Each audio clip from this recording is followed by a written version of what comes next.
Hey, it's Eric Whiteside. Today we're going to be talking about cardiac anatomy and conduction system. So basically, it's a quick overview of understanding the heart's electrical and mechanical function.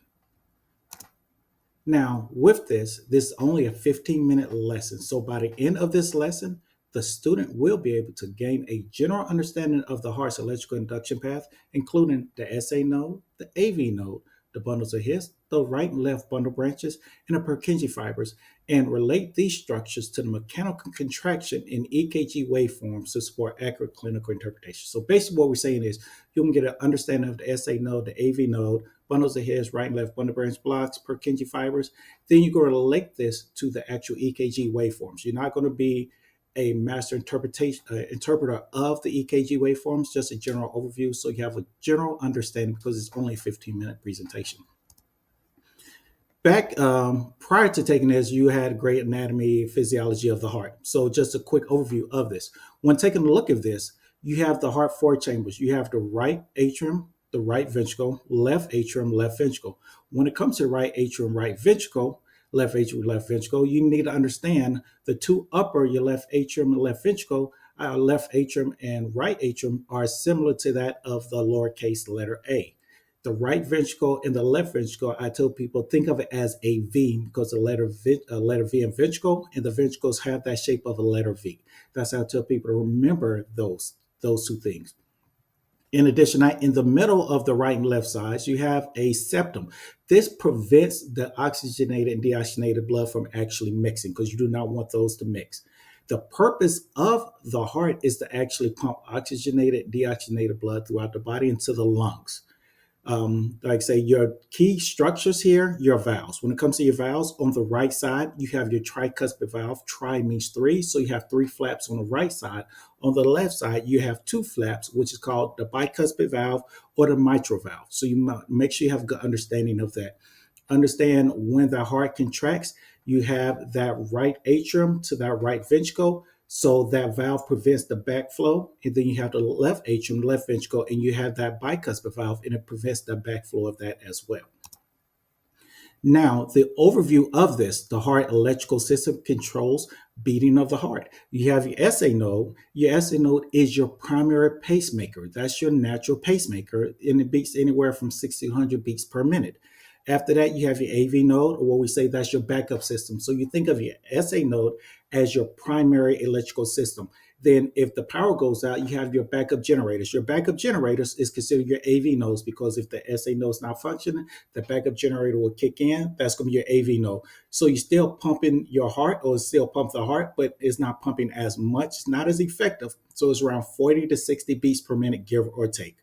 Then after that, you do have a redundancy system, which is going to be all three of those combined, numbers 3, 4, and 5, your bundles of His, right and left bundle branch block, and your Purkinje fibers.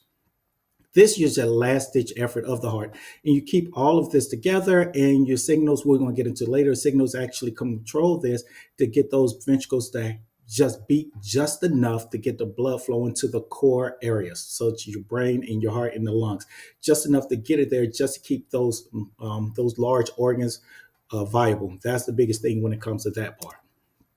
Now, your SA node, when it comes to your SA node, tell people think of it, that's your sino-arterial. Sino means above, so above the atrium. And if you take a look here in this diagram, right above the atrium, or right above the atrium is your SA node. That's your primary pacemaker. That's, like we said before, that's around 60 to 100 beats per minute, depending, give or take. It generates your impulse that starts each heartbeat, and it causes atrial depolarization and contraction. We're getting to that later. That's just a general. Our biggest take home from this is know where the SA node is located. You have your atrium right here, right above that, right above the atrium is your SA node. Now your AV node is next. When it comes to your AV node, let's go with the notes first. Your AV node says located at the junction between the atrium and the ventricles, delays the impulse briefly to allow ventricles to fill and backup pacemaker at SA node. So basically what they're saying is you have your SA node at top. And we know this because sino-arterial, sino means above, so it's above the atrium. The AV node, atrioventricular, is between the atrium and the ventricle. This is your backup. Like we said before, that's anywhere from 40 to 60 beats per minute, give or take. Now it's your backup system. So it's right above the ventricle. So basically above that tricuspid valve or to the right of that left of that tricuspid valve is going to be your AV node. It's still going to pump the heart. However, you're not pumping as effectively. So we know something is going on when it comes to that. But that is your backup. Now, when it comes to this one, all three of these are combined together. You have your bundles of His, your right, left bundle branch, and you also have your Purkinje fiber. So if you take a look at this diagram over here, so you have your SA node at the top, you have your AV node, and then from there, further down by the ventricles, that's where you have all of these, your bundles of His, your right and left bundle branches, your Purkinje fibers. So looking on the right side of this diagram, you notice you have your Purkinje fibers right above that left bundle. To the right of that is your right bundle. To the left, that's right bundle. Then above that is your bundles of His. That bundles of His, just like it says in the notes, that bundles of His transmits the impulse to the ventricles. So you're getting that signal getting pushed to the ventricles. That bundle branch is actually carrying those impulses, like a highway is carrying the impulses. So you can think of your bundles of His as being pushing that impulse to the ventricles. The bundles of His is actually one carrying it, and as it carries it, it's carrying it to the Purkinje fibers to where the ventricles are located, and it's causing those ventricles to actually contract. Now, at this point, if that's kicking in, if the other two are not working, and you go all the way down to there, you're beating around 20 to 40 beats per minute, something is definitely wrong with the conduction system. So we either have to look at pacing or we have to look at cardiovert. We're not taking cardiovert. We're more or less looking at pacing when it comes to this. We want to make sure that we actually fix that signal because there's a delay or there's a signal blockage at the SA node and there's a signal blockage at the AV node. So all we have is that very final last ditch effort. We have to actually fix that. Now, here your cardiac cycle. When it comes to this, we've talked about blood pressure, systolic and diastolic. When it comes to this, your cardiac cycle, you have your heart contracts and your heart relax. That systole is that heart contracting. That means that the heart is actually squeezing. Where the diastole, the heart is relaxing. Again, this functioning by the SA node anywhere from 60 to 100 beats per minute. If you take a look at the diagram down here, we have the very far right. When you take a look at the very far right, we have ventricle systolic. And we say systolic is when it squeezes. As it squeezes, and notice that's what's going on here. It's pushing blood out of the major arteries, either the inferior superior vena cava, the aorta arch, or the pulmonary vein as well. Sorry, pulmonary artery when it comes to that. So it's pushing out there. Now, when it comes to diastolic, when it's relaxing, now blood is able to flow back in. It's coming through those major vessels. So that's your systolic, diastolic, or that lub dub that we hear. And this also correlates to when you're taking a blood pressure. When it comes to your EKG, so there's little squiggly lines that we love to see. And I tell my students all the time, when it comes to that, these squiggly lines actually have a meaning. You have a P wave, you have a PR interval, you have a QRS complex, you have the ST, and then you have the T wave. Each section is something that is important that we must understand. In that P wave, we have atrial depolarization. Depolarized means that it was ignited and is actually starting to contract. I tell people, think of it like this. When you flush the toilet, once you push that handle, the tank begins to drain. That's considered depolarization because you activate it. So now it's active and that tank is now active. So it's contracting and removing all of that blood, or in this case, all of that water from the tank.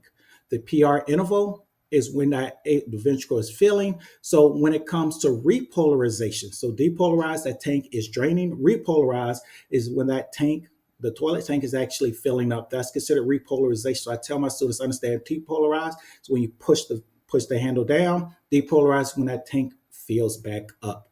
So understanding that part, we're going to jump to the next visualization here. So the visualization, we have your P wave, like we said before, it depolarizes, QRS complex depolarized, T wave, ventricle repolarized. Now, what does this actually mean? Because I'm saying all of this, but what does it actually mean? So looking at this diagram, now it brings more meaning. That first little hump is called a P wave. And that P wave is when the atriums begin to contract. It becomes excited, it begins to contract, and that's where you have the depolarization that takes place. Then from there, the interval from the P to the R, P to Q, that's more of a relaxation area there, begins to still being excited. But when you see that QRS complex, That is when that ventricle becomes depolarized. That when that ventricle actually begins to activate. As that ventricle activates or depolarizes, the atrium repolarizes. So what we're saying is at the P wave, the atriums, the upper chambers squeeze. At the QRS complex, the upper chamber begins to relax and the ventricles begin to squeeze. I tell people to understand your QRS complex. Notice it looks like an upside down V. Since it looks like an upside down V, we know that's going to deal with the ventricles. And notice to the far right, you have your T wave. That T wave lets us know that the ventricles are now relaxing. So from the S to the T is when that ventricle begins to relax. So again, the P wave is when the atrium contracts, the QRS complex, the atrium relaxes, the ventricle contracts. The T wave, the ventricles begin to relax. Now, if you take a look at this EKG, in this EKG, you notice you have a P wave, QRS complex, and a T wave. Lets us know that everything is functioning like it's supposed to, which is good. The SA node is working like it's supposed to, AV node, everything is working like it's supposed to. Now, if you take a look at this one, in this one, notice what you're missing. You're missing a P wave, and you're missing you're missing a P wave at the very top. But in that bottom one, notice that P wave is inverted, letting us know that there's something happening at that SA node. Since that SA node is not functioning, we have to fix that. Okay. Taking a look at this one, whoa, this one is crazy. Look at this one. You don't see a P wave, you see a QRS complex, letting us know that that SA node is not working, the AV node is not working. So here you're dropping all down to Purkinje fibers, bundles of His, and everything else. Right there is not, there's a lot of signal delays, and that QRS complex is wide. So it's definitely a signal delay, and we have to fix that. So these are just general overviews of different EKGs. So again, looking at this one, this let us know that our atriums, or in this case, that our SA node is not functioning like it's supposed to. Here, everything is functioning. The SA node is not functioning. That backup, the AV node is kicking in and it's not functioning like it should be. Here, AV node, SA node is not working, and neither one is not working. Since neither one is not working, the ventricles are now working. So there's a problem, so we have to fix that. Again, this is just a simple overview of it. So with that said, we learned about the SA node. SA node is our initial pacemaker, 60 to 100 beats per minute. Our AV node is our backup. SA node is located above the atrium. Our AV node is located between the atrium and the ventricle, and that's about 40 to 60 beats per minute. Then we have the other three, bundle branch, Purkinje fibers, as well as bundles of His. All of those work together. That's about 20 to 40 beats per minute. Now we have our redundancy system, like we said before. SA node, if the SA node doesn't work, it drops to the AV node. If the AV node doesn't work, it drops down to the other three. Just keep that body or keep the heart just contracting just enough. That EKG, we said before, is just representation of the electrical sequence, and that gives an indication of how the signals are being moved throughout the heart. If there's something that's not right, we must fix that. So with that said, let's do a knowledge check. Number one, what is the heart's natural pacemaker? Number two, what does the AV node delay the impulse? Why does the AV node delay the impulse? Again, we have the SA node, but now we have the AV node. Why is it that the AV node delayed the impulse? Then we have number three, which EKG waveform represents ventricular depolarization? So think about your P wave, your QRS complex, and your T wave. Which of those represent ventricular depolarization, we'll call ventricular exciting? Now, this is just a quick overview of it. This is just a general overview, a quick overview of it in 15 minutes or less. Now, when it comes to that, we must have a better understanding. This is not built in a day, so it takes time to understand this.